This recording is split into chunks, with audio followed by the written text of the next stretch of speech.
본격적인 휴가철에 눈여겨봐야 할 소식이 있습니다. 요즘 해외여행 가는 분들 많은데요. 이 여행을 갈 때 여행자 보험에 가입을 하게 되죠.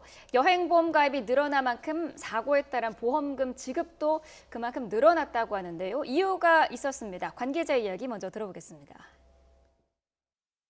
이제 2015년도에 이제 여행객들이 증가했다라는 그런 요인이 있을 수 있고, 여행자들이 여행보험에 대해서 좀 이제 인터넷을 통해서 잘 알고 어떻게 보험금 청구할 수 있고 어떤 것들을 보상받을 수 있다라는 것, 이런 것들을 잘 알게 됐다는 요인도 아마 있을 것 같습니다. 네, 먼저 여행 보험금 지급 건수가 계속 늘고 있다고 하는데 얼마나 는 건가요? 2014년도에 한 10,000건이 있었다고 합니다. 근데 네. 2015년도에는 34,000건, 그리고 작년에는 4만 건이라고 합니다. 그러니까 여행자 보험 상품 중에서 도난 상품, 이쪽에 많이 가입했고, 또 이로 인해서 보험금 지급한 액수만 하는데도 2015년도에 72억 원, 손해율이 140% 이른다고 하니까요. 네. 이거 보험 상품 판 사람들은 아마 문책당할 것 같습니다.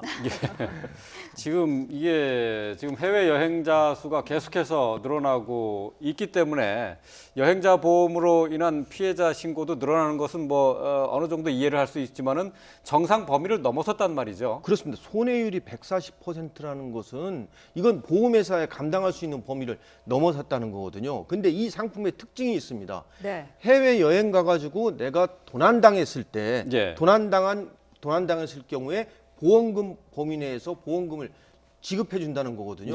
그런데 실질적으로 해외 여행 가가지고 내가 도난당했는지 안 도난당했는지 이거를 전적으로 보험 가입자의 손에 달렸다는 겁니다.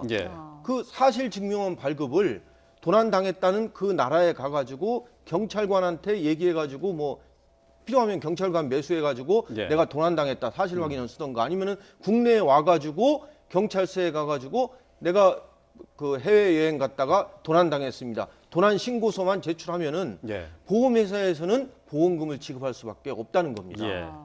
자, 이 손해보험 회사에서, 그러니까 해외 여행자 보험에 가입한 사람들한테 지급한 돈이 2015년에 72억 원이에요. 근데 여기에 손해율이 140%라고 되어 있습니다. 그렇다면은 이게 손해율 140%가 무슨 얘기입니까? 쉽게 얘기하면. 아니, 쉽게 얘기하면 40% 적자였다는 거죠. 그러니까 100원에 그렇습니다. 그 보험료를 받았으면 40원 더, 그렇습니다. 140원을 내보내줬다는 이 얘기죠. 보험 상품은 도저히 할 수가 없다는 거죠. 유지될 수가 없다는 거죠. 그러니까 보험 사기 가능성이 농후한 상품이라는 겁니다. 근데 이게 허위인지 아닌지를 보험사 측에서는 확인할 수 있는 방법이 전혀 그러니까 없습니다. 면밀하게 판단을 해야 되는데 면밀하게 판단할 수 있는 인력이 있느냐. 그리고 사실은 해외 현지에서 발생한 일이기 때문에 국내 보험사 직원이 이것을 또 사실 확인하는 게 굉장히 까다롭고 어려울 수 있고요. 그러다 보면 보험금 지급이 늦어지면 또 보험 상품으로서의 가치가 낮아질 수 있고, 왜냐하면 청구하는 건건들이 그렇게 높은 게 아닙니다. 가방 케이스가 부서졌다거나 휴대전화가 분실됐다거나 기중품 하나가 없어졌다니까 가액이 그렇게 높지 않다 보니까 그 건건별로 실질적으로 조사하기는 굉장히 어렵고, 그냥 이 보험금을 청구하는 사람의 어떤 진술이라든지 확인원이라든가 이런 거를 확인할 수밖에 없는 시스템이다 보니까 그냥 뭔가 의상하더라도 우리가 뭔가 조사해서 허위라고 밝혀내기 좀 어려운 부분들도 있어서 지급하는 경우들이 있다라는 점이 문제가 되고 있습니다. 증명 서류가 그렇게 복잡하지 않은 모양이죠? 도난 사실 확인 증명원이거든요. 그러니까 보험사 입장에서는 보험금을 줄 때 네가 도난당했다는 사실을 입증을 해라. 누가 입증을 해주나요? 그렇습니다. 경찰관이거든요. 현지의 경찰. 현지의 경찰관, 현지 경찰관한테 매수도 할 수 있거든요. 또는 현지 경찰에서 도난 사실을 증명을 못했으면 한국 경찰에 가서 하면 되는데, 대한민국 경찰관들도 거기에 가보질 않았거든요. 그 신고자의 말만 믿을 수밖에 없습니다. 특히 고가 명품 가방이라든가 이런 거를 잃어버렸다고 해가지고 도난 사실 확인을 해가지고 이 보험금을 받는 사례가 있다고 합니다. 그러니까 현지 경찰에서 확인서 한 장 받아오면은 그 보험금을 지급받을 수 있는 구조군요. 지금 보험사 입장에서는 현지 경찰관의 확인서가 이게 맞는지 안 맞는지 확인할 방법이 없거든요. 가짜 서류일 수도 있고. 그렇습니다. 그래서 이 상품의 맹점이 사기 가능성이 농후한 상품이라는 겁니다.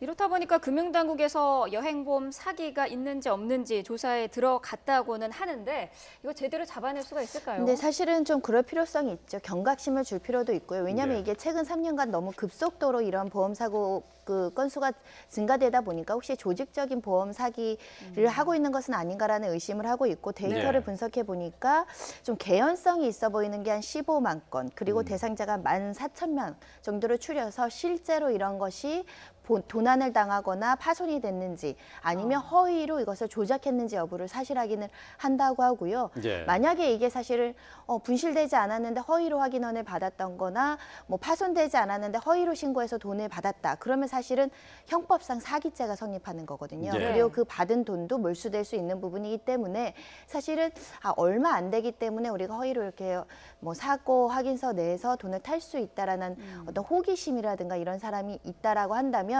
사기죄로 처벌될 수 있다는 근데 점을 이거 명심해야 밝히기 됩니다. 어려울 겁니다. 예. 왜냐하면은 이게 해외에서 발생한 거거든요.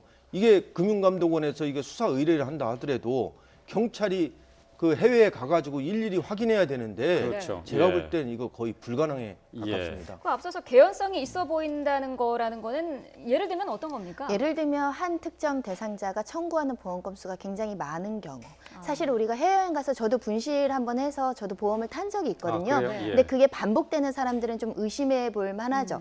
예를 들면 해외에 뭐 1년에 몇 번을 가는데 그때마다 보험금을 청구한 사례들이 있다. 이런 아, 사람들을 아마 위주로 그렇죠. 예. 적발하고 사실 확인을 하지 않을까 싶습니다. 예. 네. 직접 뭐 물건을 잃어버려서 보험금을 타보셨다고 그러니까 그 여쭤보겠는데 절차가 그렇게 어렵지는 않나요? 네, 그 여행 가방 캐리어라고 하죠. 그게 깨졌는데 그 사진을 찍어서 예. 그 보험사에 접수하고 사실 확인서를 내니까 보험금이 지급이 되는 형식이어서 아마 근데 보험금을 청구하는 입장에서는 누가 나와서 뭐 조사를 한다거나 이러면 사실은 더 시간이 오래 걸리고 불편해서 아마 그렇죠. 그 보험 비용이 더 상품에 많이 가입 들죠. 예. 안 했을 수도 있지 않을까 그런 상황이기 때문에 보험사 입장에서도 좀 어려운 점이 있을 겁니다. 예. 네. 보험사에서 조사를 한다고 하는데 만약에 이게 사기였다, 허위 사실로 엉뚱하게 보험금을 청구해서 받았다라고 드러나면 어떻게 처벌이 됩니까? 사기죄로 처벌되고요. 뭐 10만 원이든 20만 원이든 소액이라고 하더라도 남을 속여서 돈을 받아간 거기 때문에 사기죄가 성립이 됩니다. 예. 네.